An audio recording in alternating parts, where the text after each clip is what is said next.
तो चैप्टर की स्टार्टिंग में हमें एक फादर और एक सन दिखाए जाते हैं जो कि दोनों स्वॉर्ड स्मिथ होते हैं, यानी कि जो तलवार बनाते हैं। उस लड़के का नाम होता है चिरो और उसके फादर का नाम होता है रोकुहिरा कुनिशिगे। वो दोनों अपने तलवारों को बनाने के लिए जा ही रहे होते हैं तो उसके फादर कहते हैं कि चिरो, आज मौसम बहुत ज्यादा अच्छा है। वो एक आदमी को आवाज भी लगाते हैं जिसका नाम होता है मास्टर शिन, लेकिन वो कोई जवाब नहीं देता।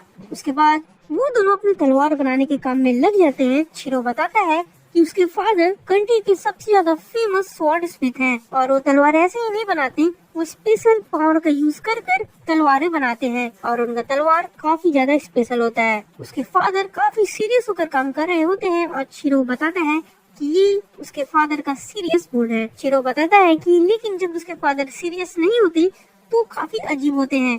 हमें फिर दिखाया जाता है कि उसके फादर मछलियों से बात कर रहे होते हैं और उसमें ही लगे रहते हैं। चिरो पीछे से आकर उनसे कहता है कि ब्रेकफास्ट का टाइम हो चुका है, लेकिन वो नहीं सुनते। चिरो कहता है कि क्या फिर से मछलियों से बात कर रहे हैं। उसके बाद हमें फिर से दिखाया जाता है कि वो फिर से तलवारें बना रहे हैं और वो दोनों काफी ज्यादा मेहनत करते हैं। चिरो बताता है कि वो मछलियाँ मेरे फादर ने ही लाई थी। फिर हमें दिखाया जाता है कि जब वो मछलियाँ लाए थे उनके फादर, तो उन्होंने कहा था कि वो जब दुकान से वापस घर लौट रहे थे तो उन्हें ये मछलियाँ मिली। वो कहते हैं कि देखो ये फ्रेश गोल्ड फिश है। उस समय चिरो काफी ज्यादा हैरान हो जाता है। उस चिरो कहता है लेकिन इन मछलियों का ख्याल कौन रखेगा। उसके फादर कहते हैं कि मुझसे दुकानदार ने कहा कि काफी ज्यादा गुड लक घर में लाते हैं और इनका जो कलर है वो गुड फॉर्च्यून को अट्रैक्ट करता है। उसमें से एक मछली में बहुत सारे रंग होते हैं। चिरो कहता है और ये जो मल्टी कलर्ड फिश है इससे क्या होगा। उसके फादर कहते हैं कि ये बस स्कूल था। उसके फादर कहते हैं कि कुछ भी हो ये गुड लक चार्म है और हम मिलकर इन मछलियों का ख्याल रखेंगे और ये काफी ज्यादा फ्रेश भी है। चिरो कहता है कि अगर आप ऐसा कहेंगे कि ये फ्रेश है तो इसका मतलब ये होगा कि आप इन्हें खाने वाले हैं। चिरो कहता है कि जब उन्हें ये पता चला तो काफी ज्यादा हैरान हुए थे। उन्हें नहीं पता था कि गोल्ड फिश को खाया भी जाता है और उसी समय से उन्होंने ये सोचा कि वो इन मछलियों को प्रोटेक्ट करेंगे। चिरो कहता है कि मेरे फादर काफी अजीब है। उसके बाद हमें दिखाया जाता है कि चिरो और उसके फादर फिर से तलवार बनाने के काम में लग जाते हैं और वो काफी ज्यादा मेहनत करते हैं। फिर थोड़ी देर बाद उनके घर एक आदमी आता है। चिरो के हाथ में काम करते करते थोड़ा दर्द हो जाता है तो वो कहते हैं कि चलो अब हम खाने चलते हैं। उसी समय वो आदमी उनके घर के अंदर आता है। वो आदमी उसके फादर का दोस्त होता है। उसका नाम शिवा होता है। उसके फादर कहते हैं कि तुम्हें कम से कम हेलो कहना चाहिए घर के अंदर घुसने से पहले। शिवा कहता है कि चिरो तुम हेल्दी लग रहे हो। चिरो के फादर और शिवा इधर उधर की बातें करते हैं। चिरो बताता है कि सर शिवा मेरे डैड की एक पुराने दोस्त है और वो अक्सर हमसे मिलने आते रहते हैं। शिवा मछलियों को खाना खिलाता है और चिरो मन में सोच रहा होता है कि हमारे गोल्डफिश को खत्म मत कर देना। शिवा पूछता है कि क्या तुम हमेशा इतनी सफाई से तलवारें बनाते हो। शिवा कहता है कि तुम्हारे फादर एक काफी अच्छे टीचर है। अगर तुम्हें नहीं पता है तो सीटल वॉर के दौरान तुम्हारे फादर का नाम ज्यादा फेमस था जो लड़ रहे थे उनके मुकाबले। शिवा कहता है कि तुम्हें ये याद होना चाहिए कि तुम्हारे फादर एक हीरो है। उन्होंने बहुत सारे लोगों की जान बचाए हैं। चिरो मन में सोच रहा होता है कि ये कहानी मैंने पहले 100 बार सुनी हुई है। शिवा कहता है कि मैं जब भी ये कहानी तुम सुनाता हूँ तो तुम काफी ज्यादा खुश लगते हो। शिवा कहता है कि चिरो तुम काफी ज्यादा मेहनत कर रहे हो, तुम भी बड़े होकर अपने डैड जैसे बन जाओगे, ये पक्का है। चिरो मन में सोचता है कि ये बात भी मैंने पहले 100 बार सुनी हुई है। उसके बाद शिवा वहाँ से चला जाता है। चिरो के डैड काफी अजीब बिहेव कर रहे होते हैं। चिरो कहता है कि क्या हुआ। उसके फादर कहते हैं कि तुम अब ऑलमोस्ट 15 साल के हो चुके हो और अगर तुम्हें एक सच्चा मास्टर बनना है तो मुझे तुम्हें कुछ सिखाना पड़ेगा जो कि इस काम का कम मजेदार हिस्सा है। चिरो कहता है कि मुझे सीखना है, मुझे सच में इम्प्रूव करना है और मुझे आपके जैसा एक ब्लैक स्मिथ बनना है। उसके फादर कहते हैं कि ठीक है और उसे फिर एक रूम में लेकर जाते हैं। वहाँ पर एक तलवार रखा हुआ होता है। उसके फादर कहते हैं कि हमारे स्टोरेज रूम में, हमारे बेसमेंट में बहुत सारी तलवारें रखी हुई है, लेकिन उसमें से बहुत ज्यादा बनी थी तुम्हारे जन्म होने से पहले। चिरो कहता है कि ये क्या वही तलवारें हैं जो वॉर में यूज हुई थी। चिरो के फादर कहते हैं कि हमारे तलवारों ने बहुत सारी जानें बचाई हैं। तलवारें खत्म करने के लिए बनती हैं और ये एक सच्चाई है। उसके फादर कहते हैं कि इन तलवारों से जितनी ज्यादा मौतें होंगी उन सबका बोझ हम पर है और हम ये वेपस बनाते हैं किसी को खत्म करने के लिए। गलत हाथों में ये तलवारें अच्छे लोगों की जाने लेंगी और अगर तुम्हें इसका वजन नहीं पता, यानी कि इसका कीमत अगर तुम्हें नहीं पता है तो तुम इसके लिए भी रेडी नहीं हो। शीरो के फादर कहते हैं कि तलवार हम बनाते हैं कमजोर को बचाने के लिए और बुरे को खत्म करने के लिए, और हम इसके लिए रिस्पॉन्सिबल हैं। शीरो के फादर कहते हैं कि हम जल्द ही पहली तलवार बेचेंगे जिसे तुमने बनाया होगा, और इन सब बातों का तुम्हें ख्याल रखना होगा।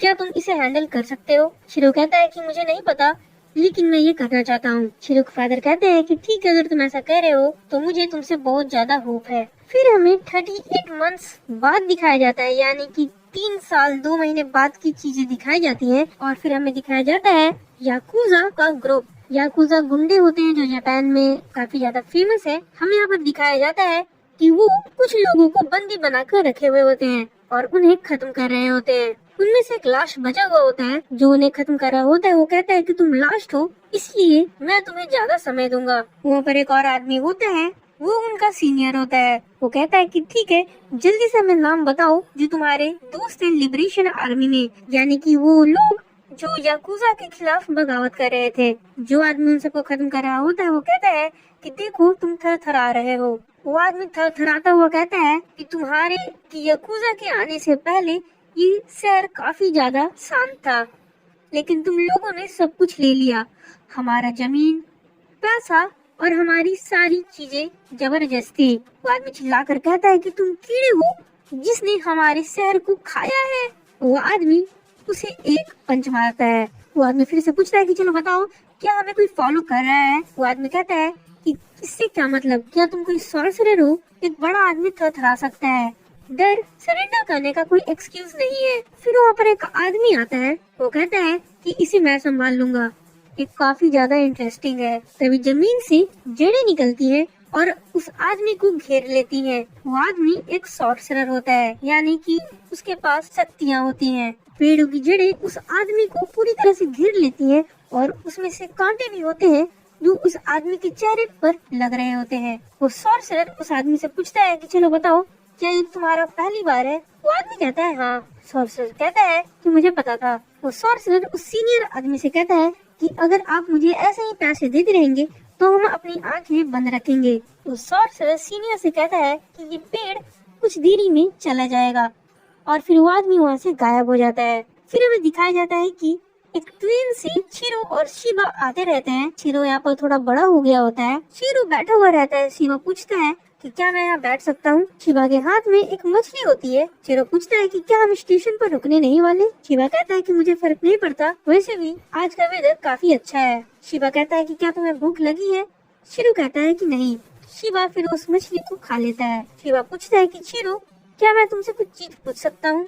शिवा पूछता है कि क्या तुम्हारे चेहरे पर जो निशान है? शिरो के चेहरे पर एक निशान होता है। शिवा कहता है कि क्या तुम इसे ठीक करना चाहोगे अगर तुम इसे कर सको? शिवा कहता है कि इतना भी बुरा नहीं लग रहा है। शिरो कहता है कि जब भी मैं सुबह अपने चेहरे को धोता हूँ मैं इसे नोटिस करता हूँ और मैं वो दिन याद करता हूँ। हर सुबह मैं अपना दिन स्टार्ट करता हूँ वही नफरत से। शिवा कहता है कि अगर तुम ऐसे ही रहोगे तो तुम्हारी जिंदगी बहुत बेकार होने लगेगी। शिरो कहता है तो क्या फिर मुझे रुक जाना चाहिए? ट्रेन स्टेशन पर रुकती है और वो दोनों बाहर आते हैं। वो दोनों शहर में घूम रहे होते हैं। शिवा कहता है कि मुझे लगता है कि ये जो शहर है इसे याकुजा चला रहे हैं। शिरो कहता है कि ये जो याकुजा है ये जरूर उनसे मिला हुआ होगा। हमें यहाँ पर कुछ भी नहीं बताया जाता है कि चल क्या रहा है। शिरो कहता है कि क्या फिर हम सही जगह जा रहे हैं? शिवा कहता है कि देखो मैं श्योर तो नहीं हूँ, लेकिन जो मुझे क्लूज मिले हैं वो हमें इसी डायरेक्शन में ला रहे हैं। शिरो कहता है कि हम पहले सिचुएशन को देखना चाहिए, अगर हम नेगोशिएशन कर सके तो। फिर वो जब आगे जाते हैं तो एक ब्रिज पर कुछ लोगों को खत्म कर टांगा हुआ होता है। लोग कह रहे होते हैं कि ये भी लिबरेशन आर्मी के थे जिन्होंने बगावत की थी। इन्होंने याकुजा को अटैक करने की कोशिश की थी। इन्होंने हमारे लिए लड़ाई की थी और इनका अंत अब ऐसा है। फिर वहाँ पर कुछ याकुजा बैठकर बात कर रहे होते हैं। तभी अचानक से पीछे से उन पर कोई हमला करता है। वो आदमी गिर जाता है और पीछे शिवा खड़ा होता है। वो कहता है कि कुछ लोग वहाँ भी हैं। फिर हमें दिखाया जाता है कि शिरो उन सब पर हमला करता है। शिरो तलवार से सबको खत्म कर देता है। फिर हमें वही आदमी दिखाया जाता है जिसे बंदी बनाकर रखा गया था। वहाँ का जो सीनियर होता है उसे कॉल आता है कि वॉर में तलवार का यूज हो रहा है। वो सीनियर आदमी उस आदमी से कहता है जो बंदी है कि चुप रहने से कुछ भी नहीं होगा, हम इसके बाद तुम्हारी फैमिली के पास में जाएंगे। वो आदमी कहता है कि मेरी कोई फैमिली नहीं है। वो सीनियर आदमी कहता है कि हमें तुम्हारे बारे में कुछ इन्फॉर्मेशन मिली है, तुम्हारी कोई छोटी बहन है ना। वो आदमी अपने आदमी से कहता है कि उसे यहाँ पर लाओ। वो आदमी चिल्लाने लगता है कि रुको रुको, मैं सब कुछ बता दूंगा। और कुछ लोग उसकी बहन को लाने के लिए वहाँ से बाहर निकलने लगते हैं। तभी वहाँ पर शीरो आ जाता है और उन सबको खत्म करने लगता है। वो अपनी तलवार से सब पर हमला करता है। जो वहाँ पर बंधक होता है वो कहता है कि तुम कौन हो। शीरो वहाँ पर सब पर हमला करते रहता है।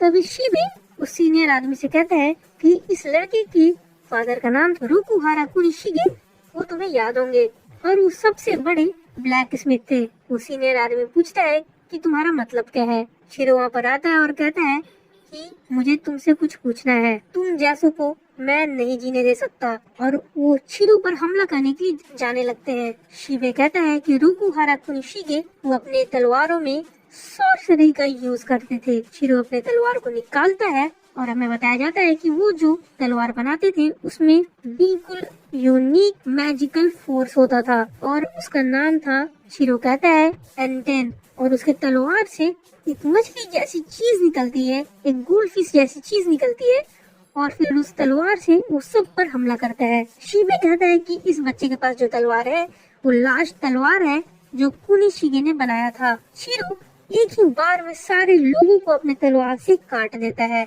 और फिर वो सब पर हमला भी करता है। फिर उसी रूम में शिबे भी आता है और शीरो उस सीनियर आदमी से पूछ रहा होता है कि मुझे सब कुछ बताओ जो तुम्हें पता है शिशाकू के बारे में।